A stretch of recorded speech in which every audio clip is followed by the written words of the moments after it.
얼마나 사람들이 싫어하는 거예요. 근데 그게 자기랑 맞지 않는 사회과학 책을 읽는, 어떤 책이 맞을 것 같으세요? 사회과학 초보자라고 스스로가 생각된다면 주제만으로 책을 선택하는 것에도 여전히 한계가 있습니다. 5개짜리 리뷰보다는 한 3개짜리 리뷰를 보는 게 도움이 됩니다. 기기기, 승승승승승, 전전결, 이런 경우가 많다라는 거예요. 사회과학 책은 영화가 아니잖아요. 얼마나 재밌을까요? 몰아읽기. 안녕하세요. 언니가 읽어봤어. 박언니 팟캐스트입니다. 신년 특집 하라리냐 샌델이냐 2번째 시간, 사회과학 책 뭐 읽지, 각자에게 맞는 사회과학 책 고르는 노하우를 오늘 알려드리겠습니다. 이 사회과학 책 고르기의 첫 번째 원칙은 바로 내가 궁금한 주제에서 시작하라. 이것은 사회과학 책의 본질과 관련되어 있다고 할 정도로 아주 중요한 원칙이에요. 이런 예를 들어볼까요? 농업혁명. 대부분의 역사학자들이 농업의 시작을 혁명이라고 불러요. 그런데 전혀 다른 주장을 하는 사람이 있습니다. 농업이야말로 인류사 최대 사기다. 사람들은 드디어 머물러서 생산을 하니까 더 많이 먹고 더 풍요로워질 줄 알았지만 더 오래 일하고 더 적게 먹고 더 일찍 죽게 됐다. 그리고 거기서 빠져나올 수도 없게 됐다. 하라리가 사피엔스에서 이런 주장을 펼치죠. 기존 주장과 전혀 다른 얘기인데 너무나 그럴듯하게 얘기를 하고 있죠. 근데 정말 재밌는 거는 하라리의 주장에 따르면 그의 그럴듯한 그 논리조차도 그저 상상의 산물일 뿐이라는 거예요. 그가 상상이라고 불렀던 인간의 창조적이지만 그저 주장일 뿐인 것들을 과학적이란 허울을 쓰고 그럴듯하게 펼쳐내는 게 바로 사회과학 책이라고 할 수가 있어요.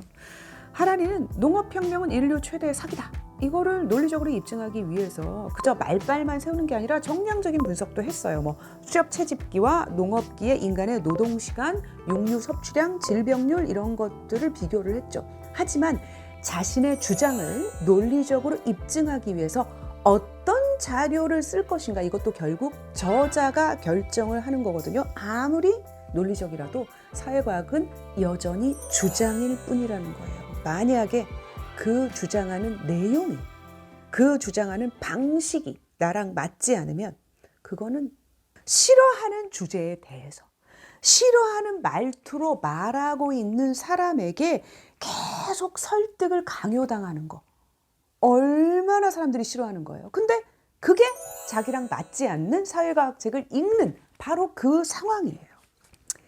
이른바 사회과학 베스트셀러라고 하는 것은 많은 사람들이 기꺼이 지금 설득당하고 있는 책이에요. 이유가 있겠죠. 정말 논리적으로 탁월하고 한데 또 아주 말로 재미있게 풀어져 있거나, 또는 사람들이 아주 미심쩍어하는 주제에 대해서 분명한 설명이나 대안을 제시하고 있거나, 전혀 생각지도 못한 미래를 바라보는 새로운 관점을 제시를 하거나. 그런데 아무리 좋은 책이라도 사회과학 책은 에세이나 소설만큼 아주 많은 독자들에게 딱 들어맞기가 쉽지 않아요. 왜냐하면 내 머리를 써가면서 남의 얘기에 지금 설득당하는 책이니까. 그래서 책의 주제만큼은 반드시 내가 평소에 알고 싶었던 바로 그 주제로 맞춰야 한다. 사회과학 책을 고르는 가장 중요한 첫 번째 원칙입니다.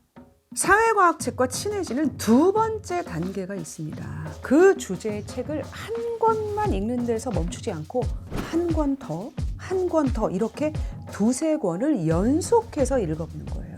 저는 제가 읽고 있는 그 책에서 다음 책의 실마리를 찾는 경우가 많아요. 더 궁금해지는 부분을 다루는 책, 또는 그 책에서 인용하고 있는 다른 저자의 책, 이런 식으로. 저는 정말 여러분이 딱 한 번만이라도 그렇게 몰아읽기를 해보셨으면 좋겠어요.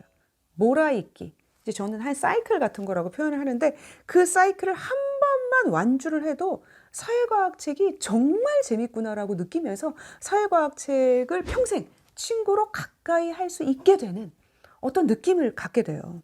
제가 몰아읽기를 했던 책들을 한번 참고로 보여드리겠습니다. 이거는 조금 오래 전에 읽었던 책들인데 나는 다른 대한민국에서 살고 싶다라는 책을 쓸 때 한국 사회, 유교문화 비판에 대한 책들을 많이 읽었어요. 그리고 호모데우스에서 4차 산업혁명에 대한 책들을 좀 읽고 싶어지더라고요. 그래서 이제 좀 여러 번 읽었었고 기본소득에 대한 책들도 좀 몰아읽기를 했어요. 기본서에서부터 시작을 해서 이제 4대 보험과의 관계라든지 또 이제 기초자산에 대한 얘기라든지 이런 것까지 하는 걸로 넘어갔었는데 제가 굉장히 재밌게 읽은 이론서가 있습니다. 평등이란 무엇인가? 이 책을 읽었던 게 이제 능력주의 비판서들이 바로 눈에 들어오게 만들었던 것 같아요. 역사 책들은 중국에 대한 관심으로 확장이 됐어요. 역사책들을 읽다 보니까 미래를 역사적으로 조망하는 데 있어서 중국 얘기를 빼놓을 수 없게 됐구나. 그러면서 이제 중국 책들로 나아가게 됐죠.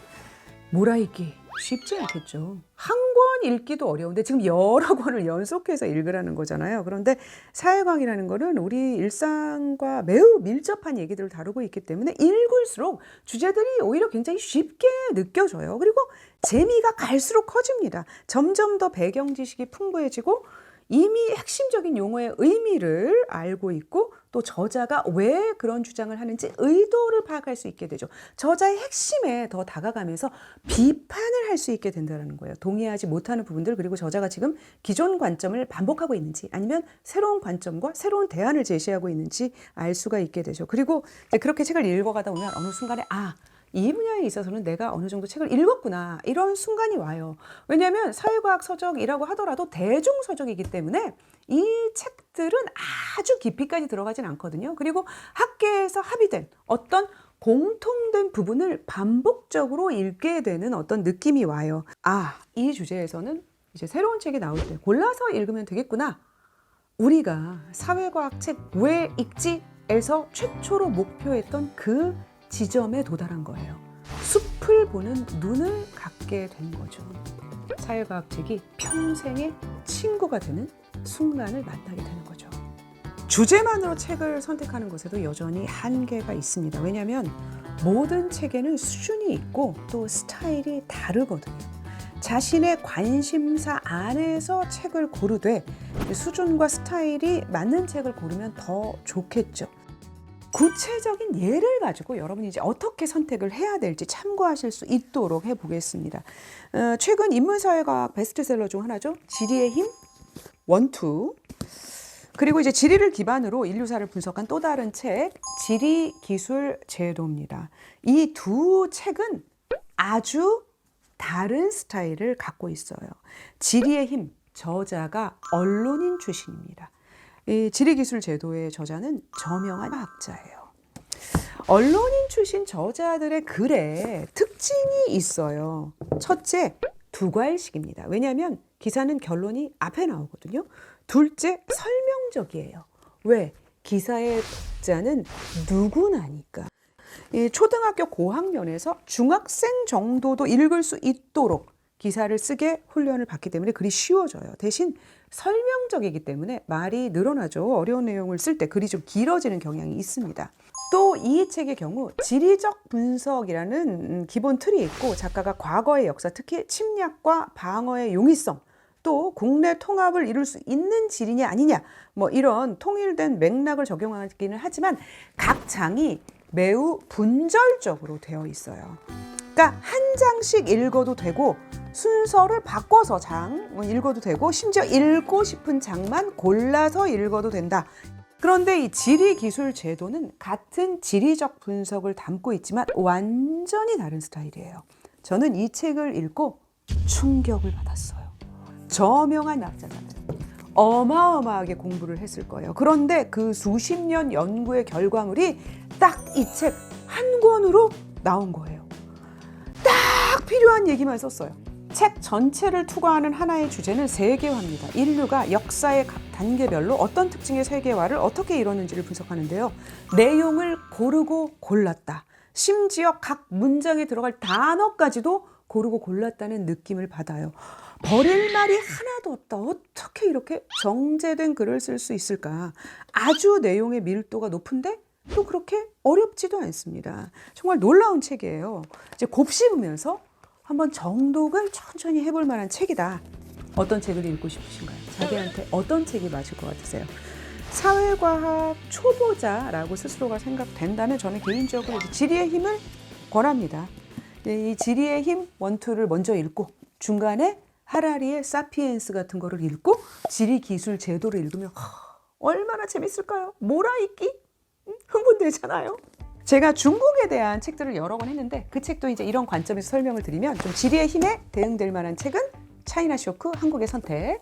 그리고 이 지리기술 제도에 대응할 만한 책은 제국과 의로운 민족이에요. 이분도 역사학자인데 아주 정제된 글을 썼습니다. 롱 게임은 학술적인 책이기 때문에 시간과 인내심 모두가 필요한 그런 책이다. 제가 이제 책을 분야별로 추천을 해드릴 건데 그 전에 자신에게 맞는 책을 고르기 위한 좀 더 구체적인 실전 노하우, 팁을 몇 가지 드리겠습니다. 출간 즉시 베스트셀러. 이거는 좀 두고 봐야 한다. 처음에는 출판사에서 공격적으로 마케팅에 들어가는 경우가 많기 때문에 최소한 한두 달 이후에 이 실적을 봐야 정말 입소문이 나면서 베스트셀러가 되어가고 있는지 판단할 수가 있다. 제가 베스트셀러가 꼭 나와 맞지는 않을 수 있다라는 얘기를 드렸는데 베스트셀러 중에 좋은 책이 많습니다. 특히 사회과학의 경우 아주 어려운 관문을 뚫어야 베스트셀러가 되기 때문에 이제 베스트셀러는 좋은 책일 가능성이 높다고 할 수가 있죠. 최근에 번역서가 굉장히 많이 나오는데 번역서의 경우에 쉬운 판단법이 있습니다. 인터넷 서점에 들어가서 자료를 보다 보면은 그 번역서의 영어 원서 제목이 나와 있어요. 구글에 그 제목을 넣어보면 이제 저자를 확인을 해야 되고 얼마나 많은 리뷰가 달렸는지, 그러니까 얼마나 많이 읽혔는지, 또 평점이 어느 정도인지 알 수가 있습니다. 뭐 영어 못해도 돼요. 숫자만 보면 되니까. 물론 이제 구글 자동 번역기를 사용해서 보면 되고요. 대표적인 미국 사이트가 아마존과 굿리즈. 아마존은 평점이 4.5 전후 중반대면은 굉장히 좋은 책이고 4.0 이상 정도면 좋은 책이라고 할 수가 있죠. 굿리즈는 회원들 평점이 아마존보다 좀 짜요. 4.0만 넘어도 아주 좋은 책이라고 할 수가 있다. 리뷰를 볼 때는 별 5개를 기준으로 5개짜리 리뷰보다는 한 3개짜리 리뷰를 보는 게 도움이 됩니다. 이 5개짜리 리뷰는 내가 산 책을 굉장히 이제 좋다, 긍정적인 성격의 사람들, 또는 뭐 특별히 그 책을 좋아하는 사람들, 또는 출판사에서 도움받고 리뷰를 하는 사람일 수도 있어요. 별 3개 정도 주는 사람들은 진짜로 책을 자기가 골라서 읽는데 특히 이 사람들은 책의 단점에 대해서 아주 진지하게 얘기를 해주려는 사람들이에요. 그 단점들이 내가 무시해도 되는 단점들이라면, 그런데 평점도 좋고 뭐 이러면 책을 읽어도 된다는 거죠. 리뷰를 보는 또 하나의 비법은 나의 질문을 갖고 리뷰를 찾아보는 거예요. 책의 뭐 제목, 주제, 목차, 저자 이런 것들을 살펴보다가 이 부분이 나랑 맞는지 모르겠어. 그러면 그 부분에 대해서 언급된 리뷰들을 찾아서 보면은 도움이 됩니다. 책이 나랑 맞는지 판단하는 한 방법, 목차를 보는 거죠. 이제 목차의 내용도 보고 또 세부 목차를 보면서 얼마나 어려운 책인지, 그러니까 얼마나 이론적으로 깊이 접근하는 책인지 한번 판단을 해보세요. 내 수준에서 이제 충분히 재밌게 읽을 수 있는 책을 고르는 게 중요하니까 책이 나랑 맞는지 판단하는 또 다른 방법, 저자를 좀 살펴볼 필요가 있습니다. 뭐 과거의 그의 책들 또는 이력 같은 거를 살펴보세요. 주제만 보고 선택을 했다가 저자의 철학이나 세계관이 나랑 너무 안 맞으면 책을 읽다가 구토가 쏠릴 수 있습니다. 책의 문체나 스타일을 판단하려면 좀 읽어봐야 되죠. 이제 요즘은 미리 보기가 나와 있는 경우가 많으니까 이렇게 미리 보기를 보면 되는데, 그래서 출판사에서도 조금 앞부분에 제일 좋은 내용을 넣어놓는 경우가 많아요. 그래서 좀 정확한 판단이 안 될 수가 있죠. 좀 정확한 판단을 하고 싶다 하면 서점에 직접 가서 책을 좀 살펴보시는 게 좋겠고, 이것저것 다 해봐도 판단이 잘 안 된다. 그냥 기다리세요. 저는 사회과학 책은 잘못 선택해서 읽다가 던져버리는 경험이 아주 좋지 않다고 보기 때문에 남들이 읽고 좋은 책인지 판단해 주기를 기다리는 것도 한 방법이다. 뭐 이것저것 다 귀찮아. 그러면 제가 리뷰한 책을 보시면 됩니다. 저는 위에서 언급했던 그 모든 방법들을 동원해서 아주 신중하게 책을 골라요. 단 한 번도 출판사의 사주를 받은 적이 없고요. 오로지 북튜버로서의 저의 자존심을 걸고 고른 책들입니다. 그래서 제가 리뷰했던 책들 중에서 대표적인 주제별로 여러분이 사회과학 책 읽기에 시작점으로 삼을 만한 책들을 지금부터 추천을 해드리겠습니다. 정치에 관심은 있는데 한국의 극심한 좌우 팬덤 정치가 진절머리가 난다. 정치적 부족주의, 특히 이제 국제 이슈에도 동시에 관심이 많은 분들에게 추천합니다. 다양성 이슈, 각종 차별 이슈에 관심이 있으신 분들, 물고기는 존재하지 않는다. 누구에게나 재밌을 책, MZ세대 베스트셀러죠. 제 리뷰 중에서 가장 많은 조회수를 기록하고 있는 책입니다. 여기서 조금 더 이론적으로 나가고 싶다. 낙인 찍힌 몸, 차별 이슈를 정석으로 다룬 드문 대중서적이죠. 환경 문제를 다룬 책으로는 적을수록 풍요롭다를 강력히 추천합니다. 영국 작가가 쓴 책이에요. 이 유럽 작가들 책이 미국 작가들하고 조금 달라요.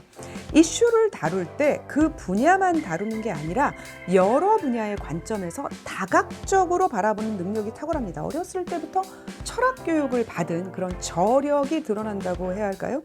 한국 사회에 대해 분석한 책으로 사회과학 서적 문법에 충실한 탄탄한 논리 구조를 갖고 있으면서도 아주 트렌디한 이슈들을 건드리고 글까지 달필인 이철순 교수의 쌀 재난 국가, 심리학 분야 책으로 성취 만능주의의 진절머리가 났다면 게으름에 대한 공포에서 벗어나야, 즉 좀 게을러져야 자신의 자아를 찾을 수 있다고 주장하는 게으르다는 착각. 그리고 제가 정말 좋은 책이라고 생각을 하는데 조회수가 안 나와서 너무나 안타깝게 생각하는 책이에요. 미래에 대한 계획으로 갈팡질팡 하시는 분들에게 강추하는 책. 10년 계획 더 이상 세우지 마라. 중단기 계획으로도 얼마든지 원하는 바를 이룰 수 있다. 특별한 비법을 일깨워주는 자기계발서 Think Again입니다. 자, 어떤 책을 읽고 싶으신지 감이 좀 잡히시는지요? 그런데 제가 2023년 이 시점에 정통 인문사회과학 책을 오랜만에 읽고 싶다. 머리가 많이 아프지는 않았으면 좋겠다. 그런 분들에게 딱 한 권만 추천한다면 바로 이 책, 무엇이 옳은가입니다. 정통 사회과학 학자들은 논리를 탑처럼 쌓는 거를 좋아해요. 기승전결 구조인데 문제는 기승전결 이렇게 나오는 게 아니라 기기기 승승승승승 전전결 이런 경우가 많다라는 거예요. 책의 중반을 넘어갈 때까지도 저자가 무슨 얘기를 하려는지 결론을 감을 잡기가 힘들어요. 무슨 도제에 수련하듯이 계속 전제 배경만 설명하는 거예요. 물론 그런 과정도 의미가 있습니다. 그렇지만 사회과학 책은 영화가 아니잖아요. 영화처럼 공감과 재미를 막 던져주는 게 아니고 머리를 쓰는 건데 오랜만에 그런 책을 읽으면 쉽게 지치겠죠. 그런데 이 책은 정통 인문사회과학 주제에 윤리의 상대성을 다루면서도 이슈들이 현재에서 미래를 아우르는 이슈들이에요. 무엇보다도 결론이 책 앞부분에 나와 있어서 3분의 1만 읽어도 저자의 핵심 메시지를 알 수 있습니다. 또 논리 전개가 엄청 빡빡하지 않아서 지속적 긴장을 요구하는 책이 아니에요. 오랜만에 사회과학 책에 도전하시는 분들에게 최고의 책이 아닐까 그런 생각을 해봅니다. 제가 사실 오늘 또 다른 본론, 하라리냐 샌델이냐 이 두 저자의 책들을 비교 분석하는 내용도 하려고 했는데 벌써 시간이 너무 많이 흘러가 버려서 그 내용은 사회과학 책 뭐 읽지 2에서 다루도록 하겠습니다. 구독, 좋아요, 알림 설정 잊지 마시고요. 고맙습니다.